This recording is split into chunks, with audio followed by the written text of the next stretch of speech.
ତୋରି ପାଇଁ ତୋ ପାଇଁ ସିରିଏଲରେ ଦେଖିବାକୁ ପାଇବେ। ଆଜି ରୁହିର ସତ ଚିକି ସମସ୍ତଙ୍କ ସାମ୍ନାରେ ବାହାର କରିବେ। ଜେଜେମା ସିଆକୁ କହିବେ, ଅନୁଜ ଏଠି କାହିଁକି ଆସିଛନ୍ତି? ତାପରେ ଯଶୋଦା ମା କହିବେ, ତୋର ଆଈ ପରା ପଚାରୁଛନ୍ତି ଇଏ ଏଠି କେମିତି ଆସିଲେ? ଆଉ କହିବେ, ମୋ ଝିଅ କେବେ କିଛି ଭୁଲ କରିବନି କି ଭୁଲ କରୁଥିବା ମଣିଷକୁ କେବେ ବି ଛାଡ଼ିବନି। ସେ ହେଉଛି ଦୁର୍ଗା। ପାପ ଓ ପାପୀକୁ ବିନାଶ କରିବା ପାଇଁ ତାର ଲକ୍ଷ୍ୟ। ଏବେ କୁହ, ତମେ ଏମିତି କେଉଁ ପାପ କରୁଥିଲ ତମେ ଯେ ମୋ ଝିଅ ତମ ଉପରେ ଏମିତି ରାଗିଗଲା? ତାପରେ ରାମ କହିବେ, ସିଆ ପ୍ରକୃତରେ ଏଠି କ'ଣ ହେଉଥିଲା?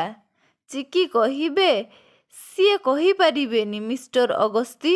ସତ ମୁଁ କହୁଛି। ମମ୍, ସେ ନିଜ ଜିଦକୁ ରଖିବା ପାଇଁ ଆଉ ମୋତେ ସମସ୍ତଙ୍କ ଆଗରେ ଚିକି ବୋଲି ପ୍ରମାଣ କରିବା ପାଇଁ ଅଙ୍କଲକୁ ଜୀବନ ନେବା ପାଇଁ ଚେଷ୍ଟା କରୁଥିଲା। ତ ଫ୍ରେଣ୍ଡସ୍, କ'ଣ ଚିକିର କଥାକୁ ଘରଲୋକ ବିଶ୍ୱାସ କରିବେ?